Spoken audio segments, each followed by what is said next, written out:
Hi అండి. అందరికీ నమస్తే. నేను మీ గీత. 'నీ తనువు నాదే చలి' పార్ట్ 10. నవ్యకి ఎంతకీ నిద్ర పట్టక రియాని ఎలా పట్టుకోవాలని ఆలోచిస్తుంది. ఆ! అని అనుకుని కీర్తికి కాల్ చేసి రియా నెంబర్ తీసుకుంది. హలో ఎవరు అంటుంది రియా. నవ్య మరదల ఆకాష్ అంటుంది యాటిట్యూడ్‌గా. ఓహ్! నాతో ఏం పని నీకు? అని అడుగుతుంది. మా బావకి పెళ్లయింది. మా బావకి అదంటే ఇష్టం లేదు. అందుకే మా బావ నుంచి దాన్ని దూరం చేయాలి. నువ్వైతే దానికి కరెక్ట్ అనిపించి నీకు కాల్ చేశా అని అంటుంది. అటు నుంచి నవ్య మాటలు వింటున్న విరాజు, రియా హే మరి ప్లాన్ ఏంటి అని అంటుంది రియా. ఏం లేదులే టైం వచ్చినప్పుడు నేనే నీకు చెప్తానని కాల్ కట్ చేస్తుంది. ఆ నేను నీ మీద ప్రయోగించే బ్రహ్మాస్త్రం దొరికేసిందని కన్నింగా నవ్వుకుంటుంది నవ్య. నవ్య కాల్ కట్ చేయగానే అరుణ్కి కాల్ చేస్తాడు విరాజు. హే చెప్పరా అంటాడు. నవ్య కాల్ చేసింది. ప్రస్తుతానికి ఏమీ లేదు ఆలోచించి చెప్తానని పెట్టేసింది. ఆ! ఆ దెయ్యానికి ఇలాంటి ఆలోచనలు కూడా వస్తున్నాయా? దాని ప్లాన్స్ అన్ని మనం తిప్పికొట్టాలి అని కాల్ కట్ చేస్తాడు. ఇక మధ్యరాత్రిలో మెలుకువ వచ్చిన ఆకాష్ మళ్ళీ పడుకుందాం అంటే నిద్ర పట్టక భూమినే చూస్తూ సమయాన్ని గడిపేస్తాడు. ఇక మార్నింగ్ 5:30 భూమి లేద్దామని లేస్తే ఒకసారి ఆకాష్ మీద పడుతుంది. దాంతో ఆకాష్ పెదాలు భూమి దగ్గరికి టచ్ అవుతాయి. అసలు ఏమైందంటే భూమి చీర కొంగు ఆకాష్ పట్టుకుంటాడు. భూమి ఫస్ట్ లేచేసరికి ఆకాష్ ఒక్కసారిగా లాగుతాడు. అందుకే వచ్చి పడిపోతుంది. భూమి విడిపించుకోవాలని చూసేలోపే ఆకాష్ 2 చేతులు భూమి నడుం చుట్టూ బిగుసుకుంటాయి. భూమి ఏం చేస్తున్నారు అని అంటుంది. కనిపించట్లేదా? నా పెళ్ళాన్ని హగ్ చేసుకుంటున్నా. అయినా దాంట్లో తప్పేముంది అని అంటాడు చెవిలో హస్కీగా. ఆకాష్ వెచ్చని శ్వాస తనకి తగులుతూ ఉండడంతో భూమికి ఊపిరి తీసుకోవటానికి కష్టంగా ఉంది. వద్దులు అని విడిపించుకుని ఫాస్ట్‌గా కిందకి పరిగెడుతుంది భూమి. వెళ్ళు, వెళ్ళు నా దగ్గరికి రాకపోవుగా అని లేచి జిమ్ చేస్తూ ఉంటాడు. అప్పుడే అక్కడికొచ్చిన అరుణ్, గుణ ఆకాష్ తనలో తానే నవ్వుకోవడం చూసి బావగారు ఏదో లోకంలో విహరిస్తున్నట్లున్నారు అని అంటాడు వరుణ్. ఆకాష్ ఏదో ట్రాన్స్‌లో అవును మీ చెల్లెల గురించే నా ఆలోచన అంటాడు. ఓ అయితే మా చెల్లిని పిలవనా అని అంటాడు. ఆకాష్ ట్రాన్స్‌లో నుండి బయటికి వచ్చి ఏంటి అని అంటాడు. మా దగ్గర దాపరికమా అంటాడు వరుణ్. అలాంటిదేమీ లేదురా ఐ లవ్ హర్ అని అంటాడు భూమిని. మా చెల్లెమ్మని నువ్వు యాక్సెప్ట్ చేస్తున్నావా అని ఆనందంతో అడుగుతాడు అరుణ్. హా అని చిన్న స్మైల్ ఇస్తాడు. అయితే ఈరోజు పెద్ద పార్టీనే చేసుకోవాలి అని అంటాడు వరుణ్. చేద్దాంలే అని సోఫాలో కూర్చుని అమాయకత్వం అని పిలుస్తాడు. కాదు అరుస్తాడు.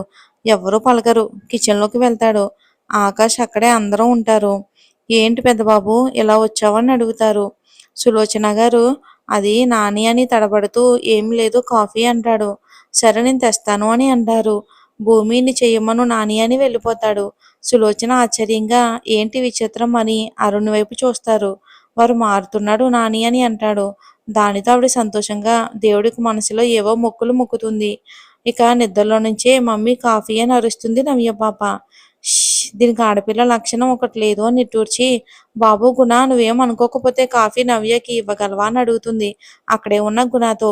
పర్లేదు అత్తయ్య ఇచ్చేస్తానని తీసుకెళ్తాడు. నవ్య రూమ్ డోర్ ఓపెన్ చేసిన గుణకి మైండ్ పోతుంది.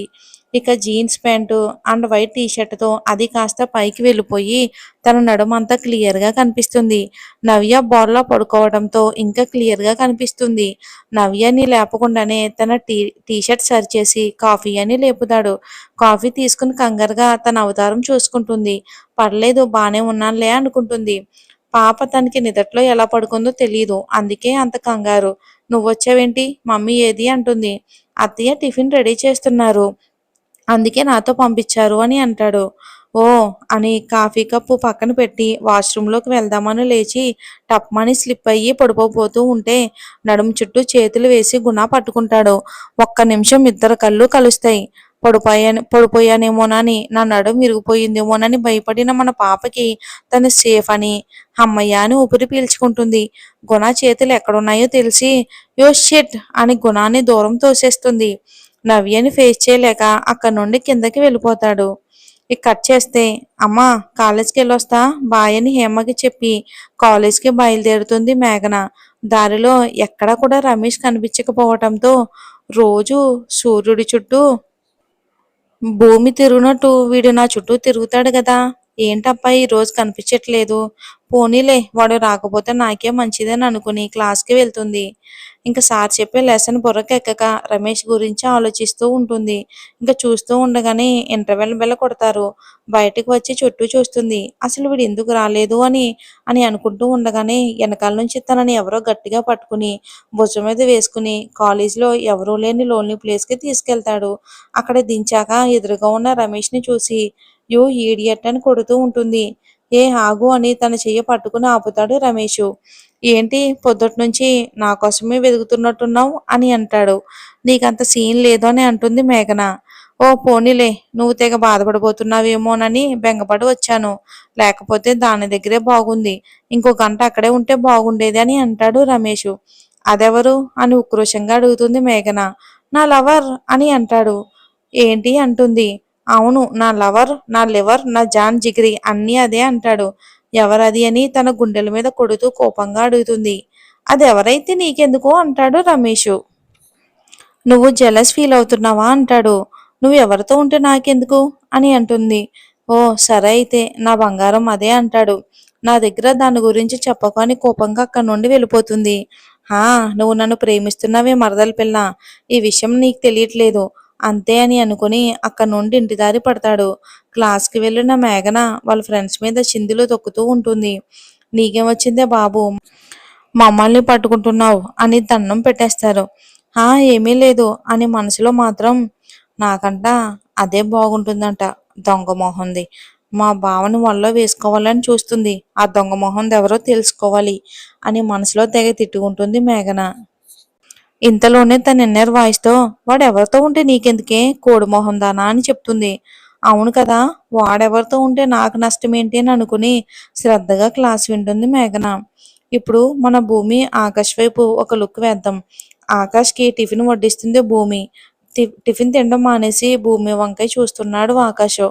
ఆకాష్ చూపు ఎక్కడుందో గమనించి పెద్దబాబు టిఫిన్ చేయి, భూమి ఎక్కడికి పారిపోదులే, తీరిగ్గా చూద్దు తర్వాత అని నవ్వుతూ అంటారు సులోచన గారు. అని చిన్నగా నవ్వి టిఫిన్ చాలా బాగుంది రాని, ముఖ్యంగా ఈ పెసరట్టు ఉప్మా సూపర్ అంటాడు. అవన్నీ మీ ఆవిడే చేసిందిరా అంటారు పద్మిని గారు. ఓ చాలా బాగున్నాయి అంటాడు. భూమి దానికి బదులుగా చిన్న నవ్వు నవ్వుతుంది. ఇదంతా చూస్తున్న నవ్యకి కుర్చీలో కూర్చున్నా సరే దాని మీద ఏదో కుంపటి మీద కూర్చున్నట్టు ఫీలింగ్ కలుగుతుంది. అరుణ్ నవ్య వంకే చూస్తూ కష్టంగా నవ్వు ఆపుకుంటున్నాడు. ఎందుకంటే నవ్య వాళ్ళిద్దరిని చూసి మండిపోతుంది కాబట్టి. నాన్న ఆకాష్ పంతులు గారిని పిలిచాను, ఆయన రేపు ముహూర్తం బాగుంది అన్నారు అని అంటారు సులోచన గారు. దేనికి రాని అని అంటాడు. అదేంట్రా ఏం తెలియకుండా అంటున్నావా ఫస్ట్ నైట్గా అంటారు పద్మిని గారు. ఏంటి అని అంటాడు ఆకాషు. భూమి ఆ పదం అర్థం అవ్వగానే ఇక అలానే చూస్తూ ఉంటుంది. తింటున్న నవ్యకి దెబ్బకి పొలమారుతుంది. గుణ తన నెత్తి మీద తడుతూ వాటర్ ఇస్తాడు. అవి తాగి రొప్పుతూ ఉంటుంది. ఎవరో తరుముతున్నట్లు తినకపోతే కొంచెం మెల్లగా తినొచ్చు కదా అంటారు శకుంతల గారు. ఆ తింటాలే అని అంటుంది. పెద్దబాబు నువ్వు నీ నిర్ణయం చెప్పు అని అంటారు. మీ ఇష్టం నాని అని అంటాడు చిరునవ్వుతో. సరే అయితే పంతులు గారిని సాయంత్రమే పిలుస్తాను అని ఇంక అందరూ కూడా టిఫిన్ ముగిస్తారు. ఇక భూమికి అర్థం అవ్వాక వాళ్ళందరూ అక్కడి నుంచి వెళ్ళిపోవడంతో తనతో నా ఫస్ట్ నైట్ ఏంటి అని అడుగుతుంది. ఏంటి నీకు తెలీదా అని అంటారు. అని అంటుంది. మీ భాషలో చెప్పాలంటే శోభనం అని అంటారు. ఏంటి అని ఎదురుపడుతుంది. ఎందుకంత షాక్ అయ్యావు, ఇష్టం లేకపోతే చెప్పు ఆపేద్దామని అంటాడు. అది కాదు, నేనంటే మీకు ఇష్టమేనా అని అడుగుతుంది. ఒసే పిచ్చిమద్దు, ఇంకా అర్థం కాలేదా, నేను నిన్ను ప్రేమిస్తున్నా. అక్కడ ఎవరూ లేకపోవడంతో హక్ చేసుకుని చెప్తాడు. భూమి చేతిని పట్టుకుని ఎలా నా లైఫ్లోకి వచ్చావో తెలియదు కానీ నువ్వే నా ప్రాణం అయిపోయావు. మొదట అసహించుకున్నాను కానీ నీలో ఏదో ఉందే నన్ను నీ వాడిగా మార్చేసింది అని అంటాడు. మామ, నువ్వంటే నాకు చాలా ఇష్టం. మొదట్లో నీ కోపాన్ని చూసి నాకు చాలా భయం వేసేది. కానీ ఇప్పుడు నీ ప్రేమను చూస్తుంటే చాలా ఆనందంగా ఉంది అని ఏడుస్తుంది.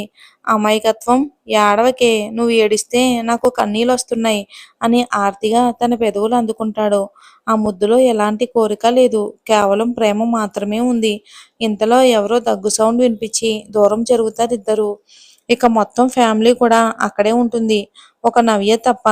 అది ఇందాకే వాళ్ళిద్దరినీ చూసి తిన్న ఫుడ్ డైజెస్ట్ అవ్వక పైకి పోతుంది. భూమి సిగ్గుతో తల వంచుకుంటుంది. ఆకాష్ వాళ్ళని ఎలా ఫేస్ చేయాలో తెలియక బాబోయ్ అని అనుకుంటాడు. ఇక ఆకాష్ నీ పెళ్ళంతో రొమాన్స్ చేసుకోవాలంటే రూమ్లోకి వెళ్ళి చెయ్యి, ఇలా కిచెన్లో దుకాణం పెట్టకు అని నవ్వుతూ అంటారు పద్మిని. ఆకాష్ వాళ్ళని ఫేస్ చేయలేక ఫాస్ట్గా పైకి వెళ్ళిపోతాడు. భూమి కూడా అక్కడ నుండి తప్పించుకుని పైకి వెళ్ళిపోతుంది. మధ్యాహ్నం వంటలు ప్రిపేర్ చేస్తుంటారు. లేడీస్ అంతా భూమి ఎలాగోలా రావాలి తప్పదు అనుకుని కిందకి వస్తుంది. భూమి కూడా వంటలో సహాయం చేస్తుంది. గుత్తి వంకాయ మాత్రం తనే స్పెషల్గా ఎవరి హెల్ప్ చేయకుండా చేస్తుంది. మధ్యాహ్నం అందరూ లంచ్ కోసం వస్తారు. భూమి అందరికీ వడ్డిస్తూ ఆకాష్కి గుత్తి వంకాయ కూర వేస్తుంది. వావ్, మై ఫేవరెట్ డిష్ అంటూ అది తిని మైమర్చిపోతాడు. నువ్వే చేసావా, సూపర్ ఉంది అని భూమిని పొగడ్తలో ముంచేస్తాడు. సరే బాయ్ నాని, నువ్వు కూడా తినే అని అంటాడు భూమితో. వెళ్తున్న ఆకాష్ని చూసి ఎక్కడికి రా అంటారు సులోచన గారు. ఆఫీస్లో చిన్న మీటింగ్ ఉంది నాని, రేపు మళ్ళీ లీవ్ పెట్టాలి కదా, వర్క్ పెండింగ్ చాలా ఉంది అని అంటాడు. సరే అని వెళ్ళిపోతాడు. మరి వీళ్ళిద్దరికీ తొలి రాత్రి జరుగుతుందా, అసలు ఏం జరుగుతుంది అనేది మనం వచ్చే భాగంలో తెలుసుకుందాం. Thanks for watching. ఒక లైక్ చేసి ఛానల్ని సబ్స్క్రైబ్ చేసుకోండి. Take care.